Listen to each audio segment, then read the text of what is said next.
My entitled sisters wanted to rent out my vacation home for profit. When I refused, their husbands broke in, and now they're facing charges. I never imagined that the simple act of purchasing a vacation home for my parents would become the catalyst for one of the biggest betrayals of my life. It started as an act of generosity. A way to give back to my mom and dad after everything they had done for me. But what happened next? Lies, greed, and ultimately, crime. If you think family disputes can't escalate into full-blown scandals, buckle up, because this story takes a turn that even I couldn't have predicted. My name is Benjamin. And my wife Lauren and I live a comfortable, child-free life. Unlike my two older sisters, Melissa and Angela, who both have large families and struggle financially despite their husbands, Eric and Jonathan, earning decent salaries, we've always been careful with money. We planned ahead, made responsible choices, and built a life that allowed us the flexibility and freedom that my sisters often resented. Our financial discipline wasn't something we flaunted, but it was obvious enough to stir tension. While Melissa and Angela constantly complained about bills, school fees, and car payments, Lauren and I were taking well-planned vacations, investing in property, and living without the financial strain they endured. It didn't help that our parents, Henry and Nancy, praised our responsibility. I could sense the simmering resentment. The way my sister's casual remarks about having it easy carried an undercurrent of bitterness. When I bought a mountain vacation home, it wasn't meant to be a secret. But knowing my sisters, I chose to put it under my parents' names to avoid the inevitable drama. I had no intention of using the house as some personal getaway. I wanted my parents to have a peaceful retreat, a place they could finally enjoy after years of hard work. The problem was, I underestimated my sister's entitlement. At first, they didn't think much of it. The house was simply Mom and Dad's vacation place. But as time passed, I noticed small, insidious changes in their behavior. They started treating it as an inheritance in waiting, making comments about how one day it would be part of the family's legacy. I dismissed it, thinking they were just being dramatic. I should have been more cautious. The real trouble began when Melissa casually mentioned that her friends were so jealous she had access to a vacation home. The way she said it, as if she owned it, sent an uneasy chill down my spine. Angela chimed in, joking that at least they finally got something out of being part of this family. I realized, too late, that they weren't just seeing the house as a family retreat, they saw it as theirs. Things came to a head at a summer barbecue at my parents' house, an event I had no intention of attending. I should have trusted my instincts. But my mother, always the peacemaker, guilted Lauren and me into showing up. "They're your sisters, Benjamin. Don't let small things come between you," she said. I sighed, knowing full well that small things had never been the issue. By the time we arrived, the air was already thick with tension. My sisters and their husbands were several drinks in, laughing louder than necessary, their eyes gleaming with something I couldn't quite place. The moment Melissa spotted me, her lips curled into a smirk. "Look who finally decided to show up," she announced. The words were casual, but the tone dripped with something heavier, resentment, accusation. As we moved through the party, the topic of the vacation home came up almost immediately. Angela wasted no time bringing it up. "We were just talking about how amazing it is to have a family getaway spot," she said, swirling the drink in her hand. "It's a shame we don't get to use it more." I braced myself, recognizing the trap before the jaws even snapped shut. Melissa leaned in. "Yeah, Ben. Since Mom and Dad aren't up there all the time, we were thinking, why not let us use it more often? You know, really use it." There it was. The demand. The presumption. I set my drink down carefully. "I don't think that's a good idea," I said, keeping my voice measured. "Mom and Dad decide who uses it." Jonathan, who had been mostly quiet until now, scoffed. "Come on, man. We're family. What's the harm?" I could feel my pulse quicken. "The harm is that it's not a timeshare. It's for Mom and Dad." Melissa's smile faltered. "Right, but they barely use it. I mean, honestly, Ben, you don't even have kids. Why should you get all this extra property just sitting there when we have families that could really enjoy it?" Lauren shifted beside me, her grip tightening around my arm. She knew this was turning into something uglier than a simple family discussion. "Because I bought it for them," I said, my voice now clipped. Silence. Then, Angela laughed, a cold, humorless sound. Wow. So that's how it is? You throw your money around and get to decide who's worthy of a vacation?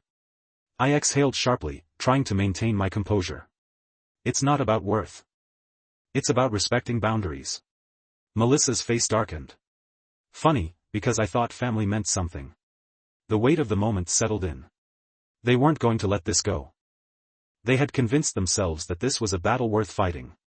And for the first time, I realized, this wasn't just about the house. This was about control. As the barbecue continued, I could feel their eyes on me, their hushed conversations laced with anger. I had spent years walking on eggshells around them, avoiding direct conflict to keep the peace. But as I stood there, watching them whisper and scheme, something inside me shifted. I wasn't going to let them take what wasn't theirs. I should have walked away then and there. I should have told Lauren to leave with me. But I didn't. And that was the mistake that set everything else in motion. The evening had started as an ordinary summer gathering, the kind my parents loved to host. The backyard was alive with laughter, music, and the sizzling aroma of grilled food. But beneath the festive atmosphere, there was an underlying tension I couldn't ignore. Melissa and Angela, already a few drinks in, greeted us with forced smiles that didn't quite reach their eyes. Their husbands, Eric and Jonathan, were predictably deep into their cups, laughing too loudly at their own jokes. My father, Henry, ever the wise man, had already excused himself to the whirlpool section of the pool, strategically setting up with a cooler full of beers. A quiet observer to the chaos unfolding around him. My mother, Nancy, on the other hand, had taken on the role of reluctant referee, trying to manage the wild swarm of children dashing from one end of the yard to the other. Lauren and I barely had time to settle in before the first signs of impending disaster began to show. The kids, hopped up on sugar and excitement, had started a game that could only end badly. I noticed them conspiring near the pool, whispering and giggling while sneaking glances at the adults. It didn't take long to realize what they were up to. Their objective was clear: push as many unsuspecting guests into the water as possible. I was chatting with an old neighbor when I heard the first splash. One of my sister's kids had succeeded in shoving a family friend off balance, sending them tumbling into the shallow end. The poor woman gasped, drenched from head to toe, while the kids erupted into fits of laughter. I expected their parents to step in, to scold them, to remind them that bodily autonomy actually matters, but instead, Melissa and Angela were cheering them on. "Oh, come on. It's just a bit of fun," Melissa called out, waving off the incident like it was nothing. I exchanged an uneasy glance with Lauren. "They're going to hurt someone," she muttered under her breath. I nodded. "Or themselves." Not 5 minutes later, I became their next target. 3 of them came sprinting straight at me, eyes locked with determination. I knew what was coming. Maybe in another setting, another time, I would have let them win their little prank, but the principle of it grated against me. I wasn't about to let them decide what happened to me. So, at the very last second, I stepped aside. The momentum carried them forward, and before they could even realize their mistake, they plunged headfirst into the water. For a split second, everything was still. Then, chaos. The moment their heads broke the surface, their wails filled the air. 2 of them couldn't swim. The other was flailing, panicking. But before I could react, the other adults, sober ones, were already pulling them out. The entire party fell silent, all eyes darting between the drenched kids and their seething parents. Melissa and Angela lost their minds. "What the hell is wrong with you?" Angela screamed, shoving past people to get to her crying son. "You just stood there and let them fall." I stared at her, incredulous. "Are you seriously blaming me for them running at me? I didn't touch them." Melissa turned to Lauren, as if she'd be the voice of reason. "You're really okay with this?" Lauren crossed her arms. "I think it's about time you start watching your own kids instead of expecting everyone else to." It was the kind of statement that shattered whatever thin veil of civility was left. The shouting match began. As if things weren't bad enough, one of the other kids started yelling, "My phone. My phone is in the pool." And that's when the real meltdown started. Melissa and Angela whipped around, demanding to know what happened. One of the drenched kids admitted they'd been filming the prank to show their friends later, but now their precious iPhones were at the bottom of the pool. Eric, in his drunken wisdom, decided he would be the hero. He stumbled toward the edge, fully clothed, and jumped in after them. Except, Eric had zero coordination in his state. Instead of retrieving the phones, he sank like a brick, flailing uselessly before realizing he couldn't hold his breath long enough. He resurfaced, coughing and sputtering, before making a second attempt. By now, most of the guests were openly laughing. Even my father, from his peaceful sanctuary in the whirlpool, let out a low chuckle. Melissa, mortified, screamed at Eric. "Just get out. I swear to God. You're embarrassing me." Eric, finally realizing he wasn't going to recover the phones, pulled himself out of the pool, soaking wet and red-faced. He glared at me. "You think this is funny, huh?" I shrugged. "Not as funny as watching you try to be Aquaman." Melissa turned on me again. "You're such a selfish asshole, Ben. You always have been. You can't even take a joke." "A joke? You mean letting your kids shove people into the pool and expecting no consequences?" I shot back. "Or are we talking about the part where you refuse to take responsibility for literally anything?" Angela, seething, took a step forward. "You know what, Ben? Maybe if you actually had a family, you'd understand what it's like." Lauren inhaled sharply beside me. That was it. The moment where I knew, without a doubt, that any chance of salvaging our relationship was gone. I looked at both of them, then over at Eric and Jonathan, standing there like wet dogs. "We're done here," I said simply. I took Lauren's hand and started walking away. And I didn't look back. A few weeks after the disastrous barbecue, I received a text from Eric. It was as casual as if he were asking about the weather. "Hey man, when are you sending the money for the phones?" I stared at my screen, dumbfounded. Was he serious? After everything that had happened. After their kids had tried to shove me into the pool and nearly drowned themselves in the process, they still had the audacity to demand that I reimburse them? A slow, incredulous laugh bubbled up in my throat. Lauren, reading over my shoulder, muttered, "You have got to be kidding me." I didn't even bother responding. I blocked his number. But that was just the beginning. That you're refusing to help them out when they're in financial trouble. Help them out? I asked, bewildered. Since when am I their personal ATM? Mom hesitated. Melissa, she mentioned something about the vacation house. I didn't quite understand, but she seemed upset that you weren't letting them use it anymore. A chill ran down my spine. What do you mean? Use it? My mother sighed, clearly uncomfortable. She said they've always had access and that suddenly changing that was unfair. Something wasn't right. I hung up and immediately drove to the mountain house, an uneasy feeling settling in my stomach. When I arrived, I noticed something was off. The driveway, usually undisturbed, had deep tire tracks.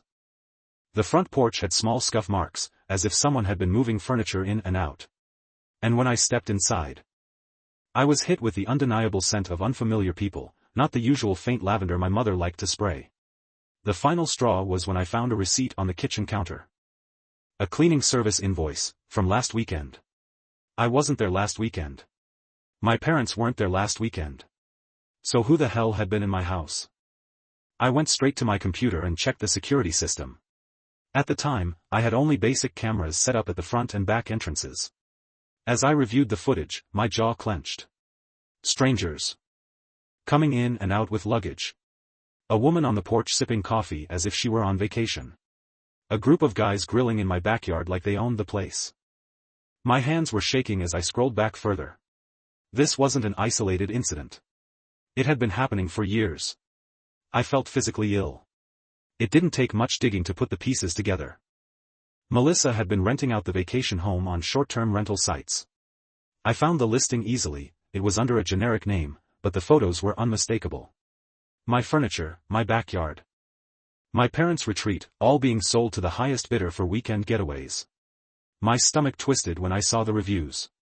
People raving about their cozy weekend escape. Someone even mentioned Melissa by name, as the host. I clenched my fists so tightly my nails dug into my palms. Angela had known. Even if she hadn't been directly involved, she had to have known. That night, I called Melissa. She didn't even try to deny it. I had no choice, she said, her voice laced with irritation, as if I were the unreasonable one. We've been struggling. You don't even use the house that much, Ben. It just made sense to put it to good use. I almost dropped my phone. Put it to good use? You've been making thousands of dollars off something that isn't yours. She scoffed. Oh, please. It's not like you need the money. I nearly saw red. That's not the damn point, Melissa. You stole from me. You stole from Mom and Dad. Don't be dramatic, she sighed. They wouldn't have minded if they knew. That was it. The sheer entitlement dripping from her words pushed me over the edge. We're done, I said coldly. Consider your access revoked. I changed the locks that very night. I installed motion sensors and additional security cameras. But deep down, I knew, I had underestimated just how desperate they had become. And I had no idea just how far they were willing to go. Just when I thought things had calmed down, my sister's husbands, Eric and Jonathan, escalated everything to a whole new level. One night, long after I had changed the locks and installed the security system, I got a phone call from my property manager, Anthony. Benjamin, we've got a problem, he said, his voice edged with urgency. Your cameras just picked up 2 men breaking in. I shot upright in bed, my heart pounding. What do you mean, breaking in? I mean, they cut through the damn gate, and now they're inside the house. I felt my blood run cold. Call the cops. Right now. Anthony didn't hesitate. Within minutes, I was watching live security footage on my phone as the flash of an angle grinder lit up the night. Sparks flew as Eric and Jonathan methodically cut through the heavy-duty chain I had installed on the front gate. When that wasn't enough, they rammed the gate with their truck until it finally gave way. They marched right up to the front door, where Jonathan pulled out a crowbar and went to work. It took them several minutes. But eventually, the wood splintered under the force. The door swung open, and they stepped inside. What they didn't know was that my motion sensors had already sent an alert the moment they crossed onto my property. They also didn't know that my security cameras captured everything. They didn't just stop at breaking into the house. No, they had bigger plans. They went straight for the garage and barn, busting open locks, rummaging through anything they could get their hands on. It was obvious what they were doing. They weren't just breaking in, they were looting. One of the cameras caught Eric pulling out his phone, making a call to someone. He was laughing. Laughing. As if this was all some big joke. Minutes later, the joke was over. The flashing red and blue lights of the sheriff's deputies flooded the property. The moment the first squad car pulled up, Eric and Jonathan panicked.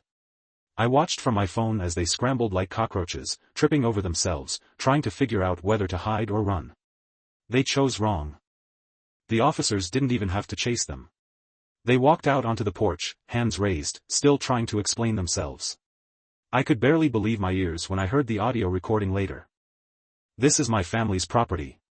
Eric insisted, voice slurred, still drunk from whatever they had been drinking that night. We have every right to be here. Jonathan nodded vigorously. It's a misunderstanding. Our wives said we could come. The deputies were not buying it.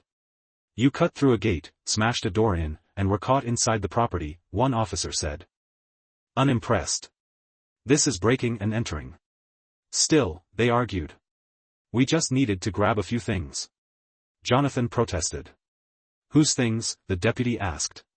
Because from what I can see, nothing in here belongs to you. That was when reality seemed to set in. Eric slumped against the wall, his face pale.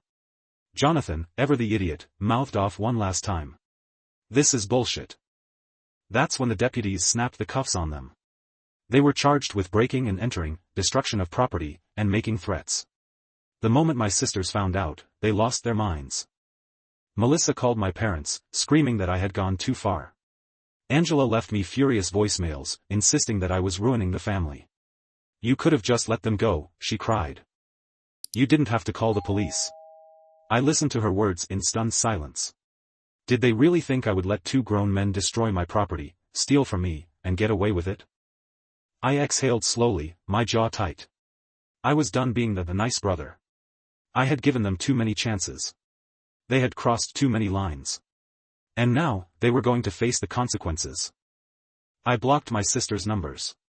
And for the first time in my life, I didn't feel guilty about it. In the days following their arrests, Eric and Jonathan were forced to confront the reality of their actions. Their bravado and arrogance had crumbled the moment they were placed in handcuffs, and now, faced with real legal consequences, they scrambled to do damage control. A week after the break-in, I received a signed apology letter from both of them, along with a $5,000 cashier's check to cover damages. It was a pathetic attempt to make amends, clearly written under duress. Their words felt hollow, filled with excuses rather than genuine remorse. "We didn't mean to cause any harm," Eric had written. "It was a misunderstanding. We just thought we had a right to be there." Jonathan echoed the same sentiment, adding, "We were just trying to take care of our families." This has been blown way out of proportion. I nearly laughed at the audacity. A misunderstanding? Blown out of proportion? They had cut through my gate, destroyed my property, and looted my house. And yet, they still refused to take full responsibility. My lawyer advised me to settle, but under one condition: they had to agree to a no-contact order. If they so much as stepped near the vacation house again, they would be arrested on the spot. I was ready to put this behind me, but just when I thought it was over, another bombshell dropped. My sisters weren't just angry about losing access to the house, they were livid because they had already booked it out for future rentals. They had made financial commitments based on a property that wasn't even theirs. As it turned out, their financial situation was far worse than I had imagined. Eric and Jonathan weren't just in debt, they were drowning in it. They had maxed out their credit cards, were behind on their car leases, and had been living paycheck to paycheck while trying to maintain an illusion of wealth. The expensive SUVs? Leased with payments they couldn't afford. The designer bags and vacations my sisters bragged about? Paid for with money they didn't have. Now, with legal fees piling up, they were desperately selling off possessions just to stay afloat. Angela called my parents, sobbing about how they were going to lose everything. Melissa was furious, insisting that I had ruined them by cutting off their income stream from the house. "We depended on that money," she screamed over the phone when my mother refused to intervene. "How are we supposed to survive now?" Even my parents were stunned. For years, my mother had defended them, always assuming that their struggles were temporary, that they were doing the best they could. But this? This was fraud. This was theft. They hadn't just stolen from me, they had exploited our own parents. My father, usually the more passive one in family disputes, was furious. "So all those times you needed help, you weren't actually struggling? You were just using the money to keep up appearances?" Melissa stammered, but she had no good answer. She had been caught. For the first time. My parents refused to take their side. "I can't believe this," my mother whispered, her voice shaking. "You didn't just betray your brother. You betrayed us." It was the first time I had ever seen my sisters truly at a loss for words. In the end, there was no dramatic reconciliation, no heartfelt apology that fixed everything. My sisters and their husbands had made their choices, and now, they had to face the consequences. Eric and Jonathan pleaded guilty to trespassing, avoiding felony charges in exchange for probation and restitution. But even then, their arrogance remained. "We only took the deal because we didn't want this dragging out," Jonathan muttered when he saw me at a family gathering months later. I shook my head. "No, Jonathan. You took the deal because you were guilty." For the first time, he had nothing to say. That was the moment I knew, I was truly done with them. And I had no regrets. Conclusion: no contact, no regrets. It's been months since I cut contact, and my life has never been more peaceful. The constant drama, the manipulations, the exhausting mind games, all gone. The silence is a relief, a weight lifted off my shoulders that I hadn't realized I had been carrying for years. My parents still use the vacation home, and despite the storm my sisters caused, it remains what I originally intended it to be, a place of peace for them. A retreat where they can relax in their retirement. The difference now is that Melissa and Angela will never set foot in it again. That much, I made sure of. I sometimes wonder if they ever sit back and reflect on the damage they did, not just to me, but to the entire family. The sheer audacity of their entitlement. Their refusal to take responsibility, it baffles me to this day. But I don't dwell on it. Their choices led them here, and I've made mine. There's no going back. I don't regret how things turned out. Not one bit. Family or not, I refuse to tolerate manipulation, deceit, and selfish entitlement. There is a difference between being family and being toxic parasites who take and take without remorse. They proved exactly which category they belonged to. My father once told me that sometimes, the best thing you can do for your own sanity is to walk away. I finally understand what he meant. Do I ever feel guilty? No. Because guilt implies I did something wrong. And standing up for myself, protecting what's mine, protecting my peace, was never wrong. And if they ever try to cross that boundary again? Well, let's just say. There are more security cameras than ever before. This story serves as a powerful reminder that setting boundaries is not selfish, it's necessary. Some people will take advantage of kindness, and sometimes. The hardest but most important thing you can do is walk away. What do you think? Have you ever dealt with entitled family members? Share your thoughts in the comments below. And if you enjoyed this story, don't forget to like, subscribe, and stay tuned for more jaw-dropping tales coming soon.